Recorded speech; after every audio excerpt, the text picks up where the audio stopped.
ప్రభువు గొప్ప నామానికి మహిమ కలుగుగాక. ప్రభువునందు దేవుని ప్రజలారా, దేవుని బిడ్డలారా, మరి ఈరోజు నా యొక్క భారతదేశ ప్రజలు రక్షణ నిమిత్తం మరి నా మీద భారం ఉన్నది.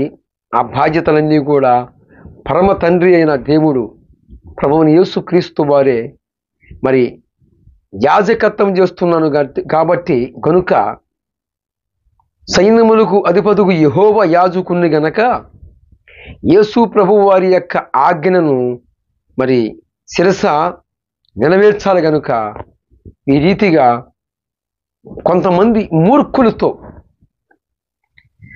మాట్లాడుతూ ఉన్నప్పుడు అనేక రకాలైన కామెంట్స్, రకరకాలైన ప్రశ్నలు వస్తున్నప్పటికీ ఇలాంటి మూర్ఖుల మాటలు నా భారతదేశంలో ఉన్న ప్రజలు మరి కొద్దో గొప్ప అందరికీ ఒకే జ్ఞానం ఉండదు. ఆ జ్ఞానము అనేది భగవంతుని దగ్గర ఉన్నది. ఆ భగవంతుని దగ్గరకు వచ్చినప్పుడు, ఆయన వెలుగులోకి వచ్చినప్పుడు చీకటిలో నడిచేవానికి మార్గము, దారి తెలియదు. అలాగనే నిజమైన వెలుగు దగ్గరకు వచ్చినప్పుడు మోక్షానికి ఎలా చేరాలో కావలసిన మార్గము ఎవరి వద్ద ఉన్నదో మనము గుర్తుపట్టవచ్చు. ఈరోజు ఈ కరుణాకర సుగుణ, రాధా మనోహర దాసు, లలిత కుమారు అంటే బోకర లలిత కుమారు, ఇంకా కొద్దిమంది ఎంత ప్రలోభాలు పలుకుతూ ఉన్నారంటే రాజ్యాంగము అనుగ్రహించిన ఆ మాటలన్నీ కూడా ఉల్లంఘిస్తూ ఈరోజు సువార్తను అడ్డగించాలని పలు విధాలుగా ప్రయత్నాలు చేస్తూ మరి అవమాన పాలు అయిపోతున్న వారు ఎవరయ్యా అంటే వీరేం చెప్పుకోవచ్చు. ఎందుకంటే ఈ రాధా మనోహర దాసు అయినా ఏమండి, మన ధర్మం పోకుండా కాపాడుకోవాలి. ఏంటయ్యా ధర్మం? ఏంటి ఆ ధర్మం? నాకు అర్థం కాలేదు. మహాభారతము అంటాడు. ఆ మహాభారతము అసలు ఎలా పుట్టింది? మహాభారతము అనేది ఆ యొక్క మహాభారతం ద్వారాగా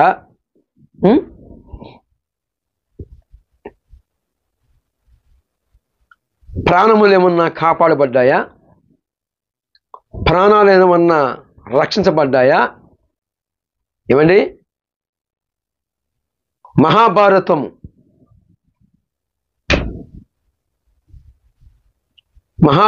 ఎక్కడ పుట్టింది? ఎలా పుట్టింది?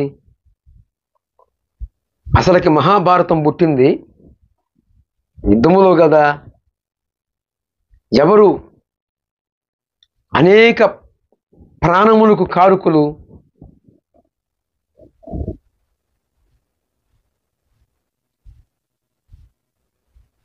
ఎవరు కొన్ని ప్రాణములు పోవటానికి కారుకులు? ఈ రాధా మనోహర్ దాస్ అంటాడు, భారతం, ఆ భారతం మహాభారతం ఇంకా ఉన్నాయి, ప్రశ్నలు చాలా ఉన్నాయి. అసలుకి మహాభారతములో రక్త సౌందికుల మధ్య చిచ్చు పెట్టి గొడవలు పెట్టి ఎందుకు? కృష్ణుడు అనే వ్యక్తి ఏమండి, అది తెలియదేం కాదు, మరొక్కసారి తెలియపరచాలి. కృష్ణుడు అనే వ్యక్తి పాండవుల పక్షంలో చేరి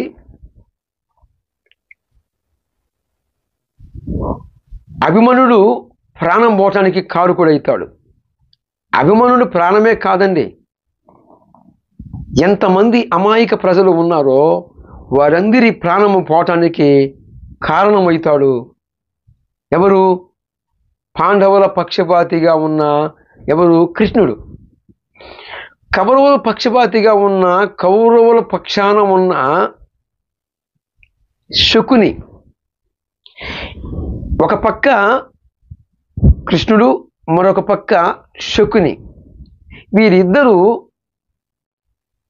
కుట్రలకు కుతంత్రాలకు మధ్యలో ఉన్న రథ సముద్రములో ఉన్న అన్నదమ్ముల మధ్య విభేదాలు కలిగించి ఆఖరికి అమాయక ప్రజలు ప్రాణములు పోవటానికి కారకులు ఎవరయ్యా అంటే ఒక పక్క కృష్ణుడు, మరొక పక్క శకుని. ఈ శకును అనేవాడు వాని యొక్క చరిత్ర ఏంటి? వీడి తల్లిదండ్రుల్ని కౌరవులు వారి యొక్క తాతలు ధృతరాష్ట్రుడు, అటుపక్క పాండవులు తండ్రి పాండురాజు, వీరి యొక్క టైములో ఈ శకుని యొక్క తండ్రిని వాని యొక్క సంబంధుల్ని చిత్ర హింసల పాలు చేసి మరి ఘోరాతి ఘోరంగా వారిని శిక్షిస్తారు. ఆ శిక్షలో శకుని యొక్క వారి రథ సైనికులందరూ కూడా కోల్పోతాడు. ఆఖరికి వీడొక్కడే బతుకుతాడు, ఈ శకుని అనేవాడు. ఈ శకుని అనేవాడు బతికి ఎందుకు బతికాడు అంటే పగ తీర్చుకోవటానికి బతికాడు. ఎవరి మీద అంటే కౌరవుల మీద. ఏమండి?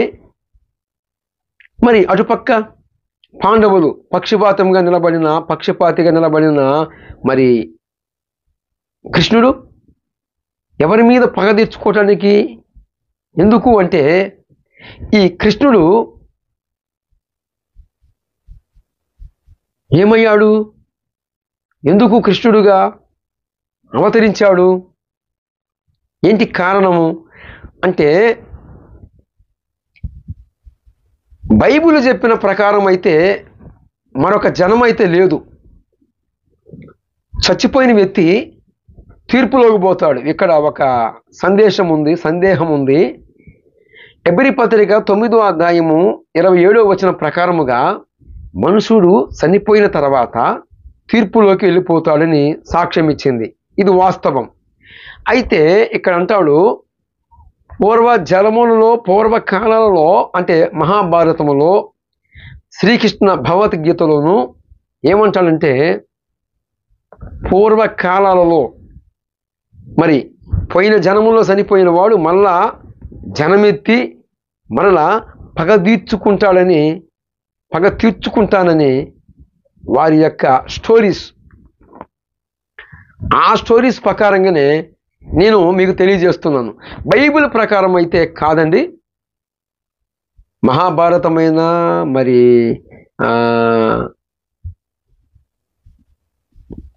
భగవద్గీత అయినా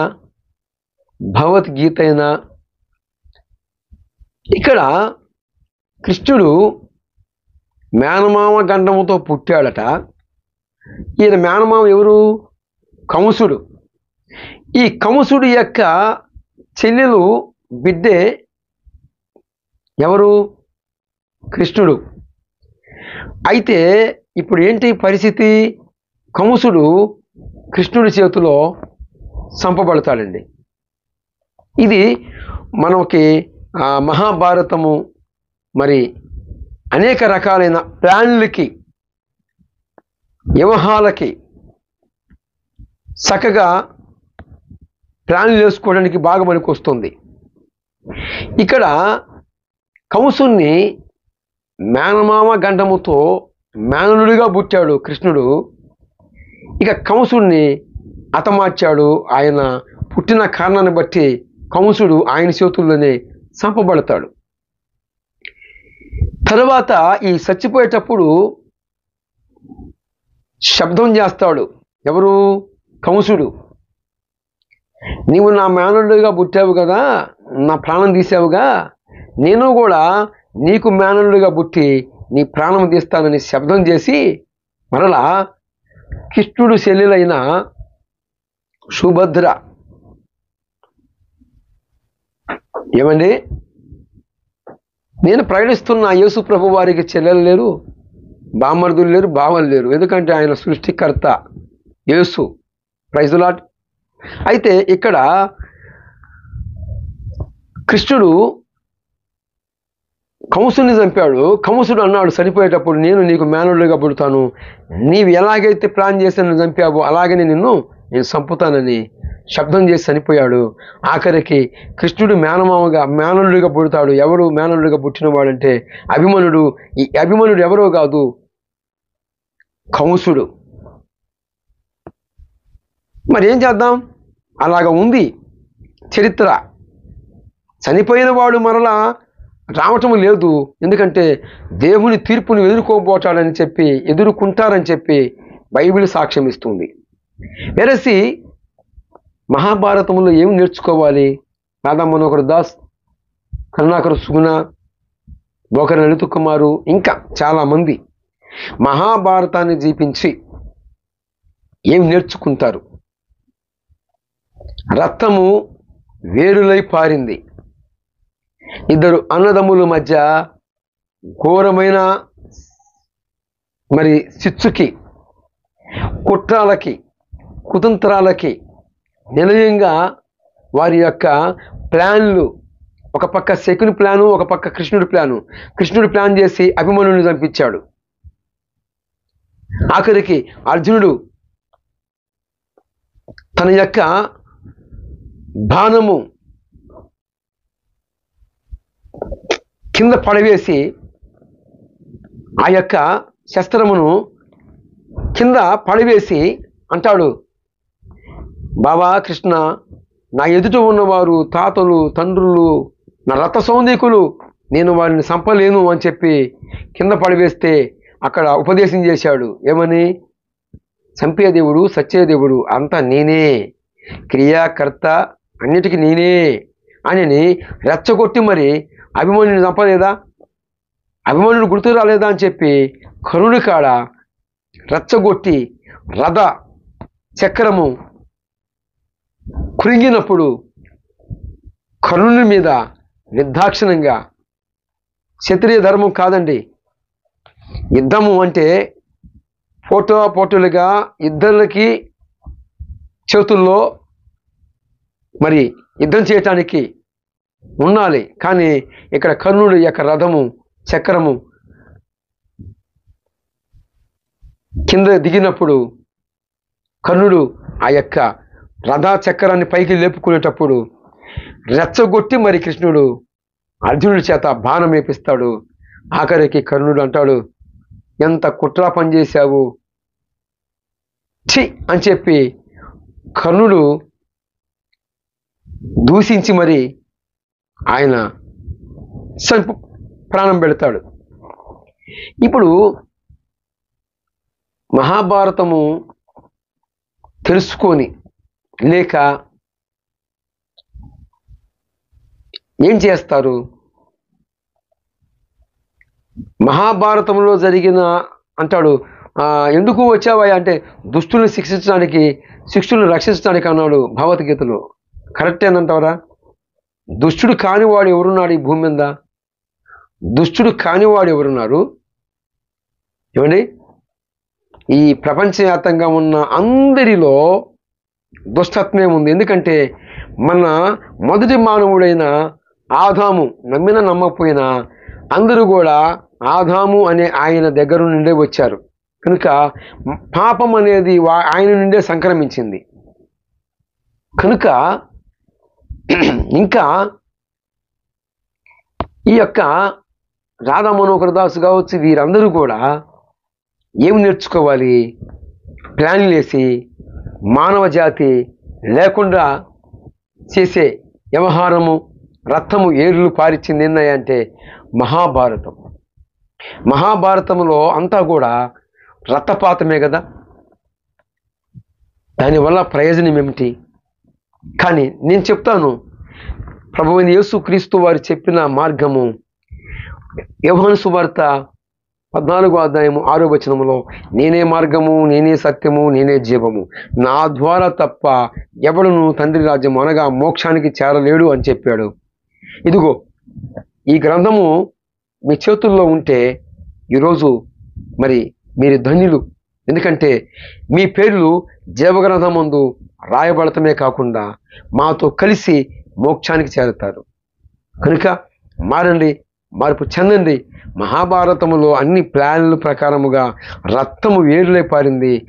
ఆ యొక్క గ్రంథం ఆ యొక్క దాని వల్ల ఆ పద్మవ్యూహములోకి చిక్కుకొని అభిమన్యుడు చంపబడ్డాడు. రక్తము ఏరులు పారటానికి కారణం ఎవరంటే కృష్ణుడు, శకుని. వీరిద్దరి యొక్క కుట్రాల్లోనే బలైన వారు ఎవరంటే ఇద్దరు అన్నదమ్ములు. రథ సంబంధము ఆఖరికి భూస్థాపన చేయబడి ఉంది.